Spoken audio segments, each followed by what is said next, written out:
የአዘቦት ተረክ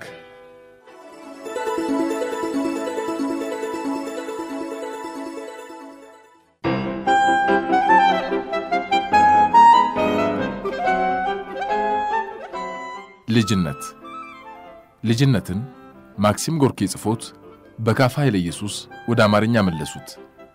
አሳታሚው ፕሮግሬስ የመጽሐፍት ማዘጋጃና ማተሚያ ቤት ነው። ልጅነት ከእንቅልፌ ስነቃ የመርከቡ የእንፋሎት ሞተር እንደገና ይንቀጠቀጣል። ውሃው ይንቦራጨቃል። የክፍሉ መስኮትም እንደ ፀሐይ ያበራል። አያቴ ጎኔ ተቀምጠው ጸጉራቸውን እያበጠሩ ብቻቸውን ያኩተመትማሉ። ብዛቱ የሚያስደንቅ ሐር የመሰለ በትከሻቸው በደረታቸውና በጉልበታቸው ላይ ተጣጥፎ ወድቆ መሬት የሚደርስ ጥቁር ጸጉር ነበራቸው።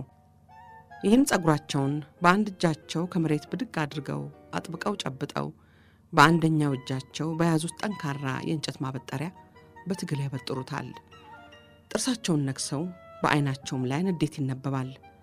ፊታቸው በዚያ ሁሉ ጸጉር መካከል ሲታይ ትንሽና የሚያስቅ ነገር ነው። ዛሬ የተበሳጩ ይመስላሉ። ነገር ግን ጸጉራቸው ለምን ይህን ያህል እንደረዘመ ስጠይቃቸው ድምጻቸው እንደቀድሞ ለስላሳና የወዳጅነት ነበር። ምናልባት የአምላክ ርግማን ይሆናል። ይሄውልሽ እድሜሽን ሙሉ ይህን የተረገመ ጋማ ስታበጥሪ ኑሪ ብሎኝ ይሆናል። በወጣትነቴ መካበትና ኮራበት ነበር። በስተርጅናዬ ግን ረግመዋለሁ። በልተኛ የኔ ልጅ ገና ማለዳ ነው እኮ ፀሐይ እንኳን በደንብ አልወጣችም። በቃኝ ከእንግዲህ ልተኛ አልፈልግም። እንግዲህ ካልፈለክ አትተኛ ብለው ጸጉራቸውን እየጠቀለሉ እናቴ እንደ ዘንግ ግትር ብላ በጀርባዋ ወደ ተጋደመችበት አልጋ ቀና ብለው አዩና እንዴት ነው ትናንት ጠርሙስ የሰበርከው? ቀስ ብለህ ተናገር አሉኝ። አያቴ የሚናገሩትን ቃል ሁሉ ልዩ አይነት ዜማ ይሰጡት ስለነበር ያሉኝን ሁሉ ለማስታወስ ቀላል ነው። የተናገሯቸው ቃላት ሁሉ እንደ መልካም አበባ ቁልጭ ብለው ይታወሱኛል። ፈገግ ሲሉ የጥቋቁር አይኖቻቸው ብሌኖች እንደ መስፋት ይሉና ያበራሉ። በፈገግታ የሚገለጠውም ጥርሳቸው ጠንካራ ነጭ ጥርስ ነው። ምንም እንኳን ጠየም ያሉት ጉንጮቻቸው ብዙ ስፍራ ቢጨማደዱም ጠቅላላው ገጻቸው ብሩህና ወጣት የሚመስል ነበር። መልካቸውን የሚያበላሸው ከወደ ቀዳዳዎቹ ዘንድ ነፋ ያለው ጫፉ የቀላው ስጋማ አፍንጫቸው ብቻ ነበር። ዳርዳሯ በብር ካጌጠች ጥቁር ሳጥን ውስጥ እያወጡ ሱረት ያሸታሉ። ሁለመናቸው ወደ ጥቁር ያደላል። ነገር ግን ከውስጥ ሆኖ አስደሳች ፈገግታቸውንና ብሩህ ገጻቸውን የሚያፈካው የማይጠገብ ብርሃን በጥቋቁር አይኖቻቸው አልፎ ይታያል። ወፍራም ናቸው። ደግሞ ከመጎጣቸው የተነሳ ልክ መጻጉ ይመስሉ ነበር።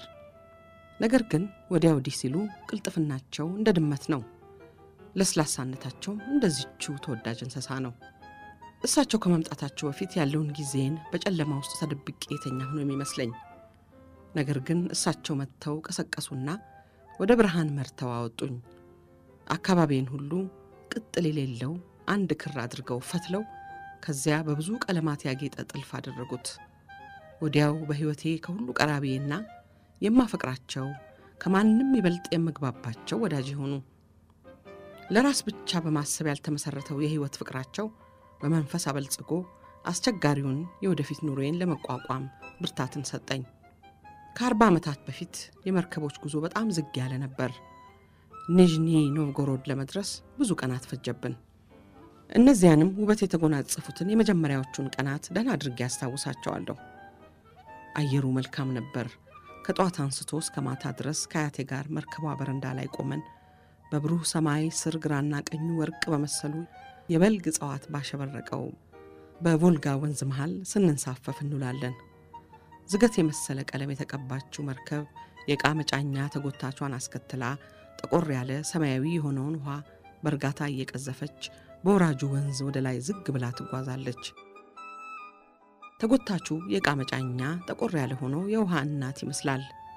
ጀንበሯ ሳይታወቅ ቀስ በቀስ በቮልጋ ላይ ስታልፍ እያንዳንዱ ሰዓት አዲስ ነገር ይዞ ይመጣል። አካባቢያችን ሁሉ ይለወጣል። አረንጓዴዎቹ ኮረብታዎች በለምለሙ የመሬት ልብስ ላይ እጥፋት ይመስላሉ። ከተማዎችና መንደሮች በሩቁ ሲያልፉ ከጌጠኛ ብስኩት የተሰሩ ይመስላሉ። ወርቃማ የበልግ ቅጠሎች በውሃው ላይ ይንሳፈፋሉ። እስቲ እንዴት ግሩም ነው እያሉ አያቴ ፊታቸው እያንጸባረቀ አይናቸው በደስታ ፈጦ በመርከቧ በረንዳ ከአንዱ ዳር ወደ አንዱ ዳር ይመላለሳሉ። ብዙ ጊዜ የኔን መኖርም ዘንግተው ክንዶቻቸውን ደረታቸው ላይ ያጣምሩና ከንፈራቸው በፈገግታ ጠመም ብሎ በአይኖቻቸው እንባ ተንቀርዞ ይቆሙና የወንዙን ዳር ዝም ብለው ያስተውላሉ። በዚህ ጊዜ እኔ ጥቁር አበባ ጌጥ ያለውን ቀሚሳቸውን ጎተት አድርገዋለሁ። ይሉና ወዲያው መለስ ብለው ልክ ተኝቼ ህልም እንደማይ ሆንኩኝ ይሉኛል። ለምንድን ነው የሚያለቅሱት? ከደስታ የተነሳ ነው የኔ ልጅ፣ ከደካማነት ነው የኔ አበባ። እኔ አሁን ከ60 በጋና ክረምቶች በላይ ያሳለፍኩ አሮጊት ነኝ። ከዚያ ትንሽ ሱረት ቆንጥረው ባፍንጫቸው ይስቡና ስለ ቅዱሳን፣ ስለ አራዊት፣ ስለ ደጋግ ወንበዴዎችና ስለ ጨለማ መናፍስት አስገራሚ ተረቶች ማውራት ይጀምራሉ። ተረት ሲያወሩኝ ሚስጥራዊ በሆነ ቀስ ባለ ድምጽ ነው። ፊታቸውን ከኔ ፊት አስጠግተው ብርታት የሚሰጠኝ አንድ ኃይል ወደ ልቤ እንደሚያስተላልፉ ሁሉ አይናቸውን አፍጥጠው ውስጥ አይኔን እየተመለከቱ ያወሩኛል። ሲያወሩኝም መናገር ሳይሆን ልክ እንደ ዘፈን ነው። ንግግራቸው በረዘመ ቁጥር ድምጻቸው በበለጠ የዘፈን ስልት እየያዘ ይሄዳል። እሳቸውን ማዳመጥ መግለጫ ቃል የማይገኝለት አንድ ትልቅ ደስታ ነበር። አንድ ተረት ጨርሰው ዝም ያሉ እንደሆን በሉ እንጂ ያውሩኝ ብዬ ጮኻለሁ።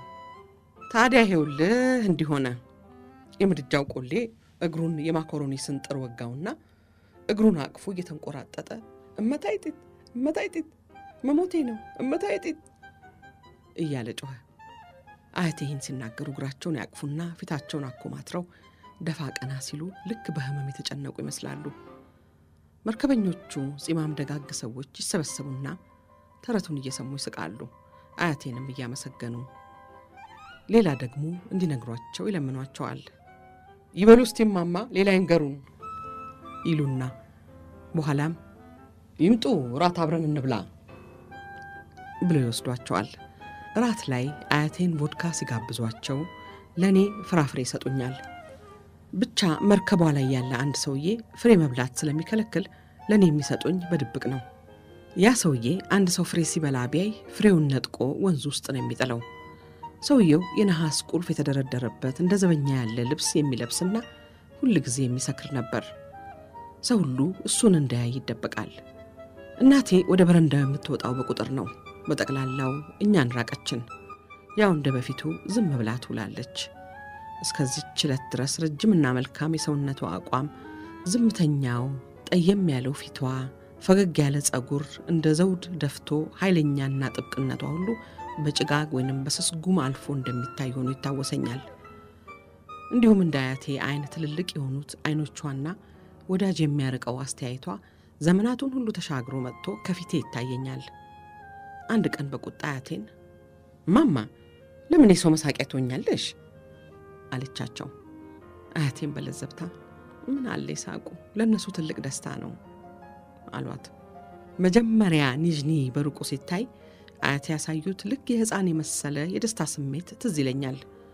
ወደ በረንዳው መደገፊያ እጄን ጎትተው እያስጠጉ ኤው እንዴት ያለ ግሩም ውበት! ኤው የቤተ ክርስቲያኖቹን ጉልላት የሚበሩ ይመስላሉ። ወዲያው አይናቸውን ባዝሎ ወደ እናቴ ዞሩና ተመልከች ባሪዎሻ ብዙ ሳትረሻው አትቀሪም ይመስለኛል። አይኖቹሽ ውበትና ደስታውን ይመገቡት አሏት። እናቴም ከልብ ሳይመስል ቀዝቃዛ ፈገግታ ፈገግ አለች። መርከቧ በተዋበው ከተማ አንጻር በብዙ መርከቦች ተጣቦ በመቶ የሚቆጠረው ምሰሷቸው የአጠና ክምር በመሰለበት በወንዙ መሃል ቆመች። አንድ ትልቅ ጀልባ ሰው ሞልቶ ጭኖ ወደኛ መርከብ መጣና ከደረጃው ስር ሲታሰር ሰዎቹ በደረጃው አድርገው በረንዳችን ላይ ወጡ። ከሰዎቹ ፊት ሆነው ቶሎ ቶሎ የሚራመዱት ረጅም ጥቁር ኮት የለበሱ አንድ ትንሽ ሽማግሌ ሰውዬ ነበሩ። አይናቸው አረንጓዴ ቀለም ነበረው። አፍንጫቸው የተደገነ ቀስት ይመስላል። ጺማቸውም እንደ መዳብ የቀላ ነው። አባባ አለችና እናቴ ጮሃ ዘላ ተጠመጠመችባቸው። እሳቸውም በቀያይ ትናንሽ እጆቻቸው ራሷን ይዘው ጉንጯን እያሻሹ በደስታ ይፍነከነኩ ጀመር። እንኳን ደህና መጣሽ። አያቴ እንደ ሽክርክሪት እየዞሩ ሁሉንም አንድ ጊዜ አቅፈውና ስመው አዳረሱ።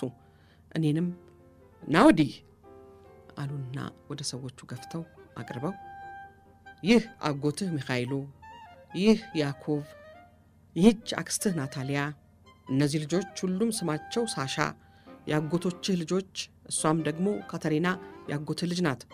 ቤተ ዘመዱን ሁሉ ተመልከት፣ ምን እንደምናሃል እያሉ አስተዋወቁኝ። ወዲያው እንደምን አለሽ ማማ አሏቸው ወንዱ አያቴ። ሁለቱም 3 ጊዜ ተሳሳሙ። ከዚያ ወንዱ አያቴ ከሰው መሃል መንጥቀው ወጡና እጃቸውን ራሴ ላይ አድርገው አንተ ደግሞ ማን ትሆን? ከአስትራካኝ ነኝ፣ ከክፍሉ ወጥቼ ነው አልኳቸው። ወንዱ አያቴ ምንድነው የሚለው ብለው እናቴን ጠየቁና ወዲያው መልሱን ሳይጠብቁ ወደፊት እየገፉኝ መንገድ ቀጠልን። ያባቱን የጉንጫ አጥንት ይዟል፣ ውረድ ጀልባ ላይ ውጣ አሉና ጀልባ ውስጥ አስገቡኝ። በጀልባው ሆነን ከወንዙ ዳር ደረስን። ከዚያም ቢጫ የሆነ የተቀደደ ሳር በለበሰው ገደል መሃል በጠጠር በተደለደለ አቀበት መንገድ መጓዝ ጀመርን። ወንዱ አያቴ ከእናቴ ጋር ፊት ፊት ይጓዛሉ። የአያቴ ቁመት ከእናቴ ትከሻ አያልፍም። ሲራመዱም ፈጠን ፈጠን ባለ አጫጭር እርምጃ ነው። እናቴ ግን ቁልቁል እያየቻቸው ስትራመድ ልክ በአየር ላይ የምትንሳፈፍ ትመስላለች። ከነሱ ቀጥለው ያሉት 2 አጎቶቼ ነበሩ። ሚካኤል ጸጉሩ ጥቁርና ቀጥ ያለ፣ ሰውነቱም እንደ ወንድ አያቴ ቀጭን ነው። ያዕቆብ ግን ጥቅልል ያለ ነጭ ጸጉር ነበረው። ሁለቱም አጎቶቼ በሚጓዙበት ጊዜ ምንም ቃል አይነጋገሩም ነበር። ከአጎቶቼ ኋላ ድምቅ ቀለማት ያላቸው ቀሚሶች የለባበሱ ወፋፍራም ሴቶችና 6 የሚሆኑ ልጆች ተከትለዋል። ልጆቹ ሁሉም በእድሜ ከኔ የሚበልጡና ጸጥ ያሉ ነበሩ። እኔ ከሴቷ አያቴና ከትንሿ አክስቴ ናታሊያ ጋር ነበር የምጓዘው። አክስቴ ናታሊያ ፊቷ ይገረጣና የአይኗም ቀለም ሰማያዊ ሲሆን ሆዷ ደግሞ አለመጠን ትልቅ ነበር። አልፎ ለማረፍ ቆም ትልና ከእንግዲህ ምንም መራመድ አልቻልኩም ትላለች። አያቴም እስቲ አንቺን ለምን አመጡሽ? ምን ያለ ሞኝ ጎሳ አሉ። ሕፃናቱንም ሆነ ትልልቆቹን አልወደድኳቸውም። በእነሱ መካከል ባዕድ የመሆን ስሜት ተሰማኝ። ሴቷ አያቴ እንኳን ተሰውሮ የራቁኝ መሰለኝ። በተለይ የጠላው ወንዱን አያቴን ነው። ገና ከመጀመሪያው ጠላትነታቸው ተሰማኝ። እሳቸውን ሳይ የስጋትና የጥንቃቄ ስሜት ስላደረብኝ በሐሳቤ አተኩሬ እከታተላቸው ጀመር። አቀበቱን ወጥተን ጨረስን። ከመንገዱ በስተቀኝ ባለው ዳገት ጫፍ ላይ የከተማው መንገድ ከሚነሳበት ስፍራ አንድ ቤት አለ። የቤቱ ቀለም የቆሸሸ ሽሮ የሚመስል ነው። መስኮቶቹ ወደ ውጭ የፈጠጡ ሲሆኑ ጣራው ዝቅ ብሎና ተርፎ በላያቸው ላይ ተደፍቷል። ቤቱ ከውጭ ሳየው ትልቅ መስሎኝ ነበር። ውስጡ ግን የተጨናነቁ ጠባብ ክፍሎች ነው ያሉት። አንድ መርከብ ከወደቡ አርፎ ተሳፋሪው ሊወርድ ሲል እንደሚሆን ሁሉ በዚህም ቤት ውስጥ የሚንጫጩና የሚነጫነጩ ሰዎች ይራወጣሉ። ሕፃናቱ ስንዴ ፈስሶ እንዳዩ ወፎች ግርግር ይላሉ። ቤቱ በአንድ ባለመድኩት የሚከነከን ሽታ ታፍኗል። ከቤቱ ወጣሁና ስቆም የውጭው ምድረ ግቢው ከውስጡ የማይሻል ሆኖ አገኘሁት። በየስፍራው ወፍራም ቀለም ያለው ውሃ የተሞሉ ጋኖች ተሾመዋል። እንዲሁም በተወጠሩ ገመዶች ላይ ሰፋፊ ጨርቆች እንዲደርቁ ተሰጥተዋል። በአንድ በኩል ከአንድ ደሳሳ ሰቀላ ውስጥ እሳት ሲነድ ይታያል። ከወደ ውስጥ አንድ ነገር ፈልቶ ሲንተከተክ ይሰማል። የአንድ የማይታይ ሰውዬ ድምጽም ሰምቻቸው የማላውቅ ግራ የሆኑ ቃላት ጮክ ብሎ ይጣራል። ሳንታሊን፣ ማጌንታ፣ ሰልፈሪክ አሲድ። ይህ ብዙ ያየሁበት ለመግለጽ የሚያዳግት እንግዳ የሆነና የጥድፊያ ኑሬ መጀመሪያ ነው። በአንድ ጥሩ አዋቂ ሰው አንደበት እንደተነገረ ክፉ ተረት ሁሉ ልቅም አድርጌ ያስታውሰዋለሁ። አሁን ያለፈው ትዝ ሲለኝ እውነት እንደዚያ ነበር ብሎ ለማመን አንዳንድ ጊዜ ያዳግተኛል። የዚህ የቂል ጎሳ ኑሮ እጅግ አሰቃቂና የጨለመ ኑሮ ነበርና ብዙዎቹን እውነት ነገሮች ራሴው ለማስተባበል እየሞከርኩ እውነትን ከተመረኮዘው ሊናይ ጋር ታገላለሁ። እውነቱን ነገር የሰማ ለማዘን እንኳን በቂ ያዘን ስሜት አያገኝለትም። አሁን እኔ የምጽፈው በተለይ ስለ ራሴ ሳይሆን ተራው መስኮባዊ ስለኖረበትና አሁንም ስለሚኖርበት አሰቃቂ የተፋፈገ አካባቢ ነው። የአያቴ ቤት በጽኑ የጥላቻ መንፈስ የተሞላ ነበር። ጥላቻውም እያንዳንዱ በሁሉም ላይ ነው። ጠና ያሉት አዋቂዎቹ ሁሉ በዚህ የጥላቻ መንፈስ ፍጹም ተመርዘዋል። ሕፃናቱም እንኳን ሳይቀሩ ነካክቷቸዋል። ቆየት ብዬ ከሴት አያቴ እንደተረዳሁት እኛ የመጣነው የእናቴ ወንድሞች አባታቸው ሀብታቸውን አካፍለው እንዲሰጧቸው በጠየቁበት ጊዜ ኖሯል። የእናቴ ድንገት መምጣት ክፍያውን ለማፋጠን በበለጠ ገፋፋቸው። ምክንያቱም እናቴ በገዛ ፈቃዷ ስላገባች አያቴ ከልክለዋት የነበረውን የሀብት ድርሻ አሁን ትጠይቅ ይሆናል ብለው ስለፈሩ ነው። አጎቶቼ ለእናቴ የተነፈገውን ሀብት ለእኛ ይገባናል ባይ ናቸው። ሁለቱ አጎቶቼ ሱቅ ለመክፈት ባቀዱት ሐሳብ ማንላታቸው ከተማ ውስጥ እንደሚከፍትና ማንላታቸው ከኦካ ወንዝ ማዶ በኩናቪኖ ሰፈር እንደሚከፍት ለብዙ ጊዜ በመረረ ጭቅጭቅ ሲከራከሩ ኖረዋል። እኛ ከመጣን ጥቂት ቀናት ቆይቶ ወጥ ቤት ተቀምጠን ራት ስንበላ ጠብ ተነሳ። አጎቶቼ ሳይታሰብ ዘለው ተነስተው በምግብ ገበታው ላይ ወደ አያቴ ተንጠራሩና ጥርሳቸውን አግጥተው እንደ ውሻ እየተንቀጠቀጡ ይጮሁ ጀመር። አያቴ ፊታቸው ሁሉ ቀላና ገበታውን በያዙት ማንካ መተው በቀጭን ድምጽ ተንጨረጨሩ። አስወጥቼ ጥላችሁና ለማኝ ሆናችሁ ትቀራላችሁ። ሴቷ አያቴ በሐዘን ሽምቅቅ ብለው ሁሉንም ስጣቸው ባክ ስጣቸው እናንተም ሰላም ታገኛለህ አሉ። ዝም በይ አንቺ ቀበሮ ባህታዊ አሉና ወንዱ አያቴ ጮህባቸው። እንዲህ ያሉ ትንሽ ሰውዬ ያን ያህል በሚያደነቁር ድምጽ መጮኻቸው የሚገርም ነገር ነበር። እናቴ ከገበታው ብድግ አለችና ቀስ ብላ ወደ መስኮቱ ሄዳ ለሁሉም ጀርባዋን ሰጥታቸው ቆመች። ወዲያው ሳይታሰብ አጎቴ ሚካኤል ወንድሙን ፊቱ ላይ በኃይል መታው። የተመታውም አጎቴ እንዳውሬ ጮሆ ወንድሙን አነቀና ሁለቱም ተያይዘው ጫን ጫን እየተነፈሱና እያቃሰቱ እየተሳደቡ ወለሉ ላይ ይንከባለሉ ጀመር። ልጆቹ ይላቀሱ ጀመር። ርጉዟ አክስቴ ናታሊያም የሚዘገንን ጩኸት ስትለቅ እናቴ እጆቿን ይዛ እየመራች ወደ ውጭ ወሰደቻት። ፈንጣጣ የተቀጠቃት ሞግዚት ይቭጌኒያ ልጆቹን እያሯሯጠች ከወጥ ቤቱ አስወጣቻቸው። ወንበሮች እየወደቁ ይንኳኳሉ። ለልምምድ የተቀጠረው ሰራተኛ ጺጋኖክ አጎቴ ሚካኤል ጀርባ ላይ ቁጭ አለና ሲይዘው ጥቁር መነጽር የሚያደርገው ጺማም ቋሚ ሰራተኛ ግሪጎሪ ኢቫኖቪች ደግሞ እጆቹን በፎጣ የፊጥኛ አሰራቸው። አጎቴ ስሱን ጥቁር ጺሙን ከወለሉ ጋር እየፈገፈገ የሚያስፈራ ጩኸት ይጮህ ጀመር። አይ ጉድ ወንድማማቾች እንዲህ አርጎም ወንድማማች የለ አሉና ወንዳያቴ ጮሁ። ገና የጠቡ ጭቅጭቅ ሲጀመር ፈርቼ ምድጃው ላይ ካለው መደብ ወጥቼ ነበር። እዚያው እንዳለው ሴቷ አያቴ በደም የተለወሰውን የአጎቴ ያዕቆብን ፊት ሲያጥቡለት አየሁ። እሱ እያለቀሰ መሬቱን በእግሩ ይፎግራል።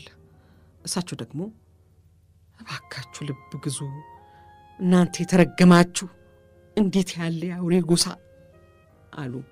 ወንዳያቴ የተቀደደውን ሸሚዛቸውን እያወለቁ አንቺ አሮጌ ዛር ውላጅ ያቸው ልድሻቸውን አውሬዎች አሏቸው።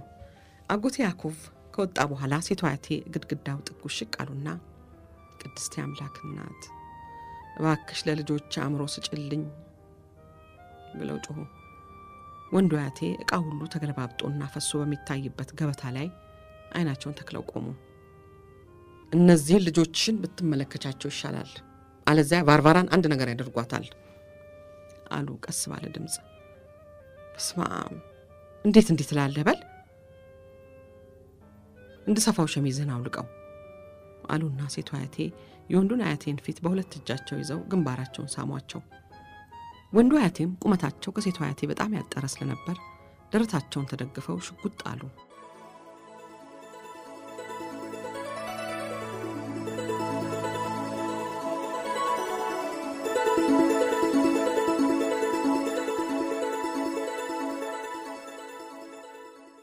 የአዘቦት ተረክ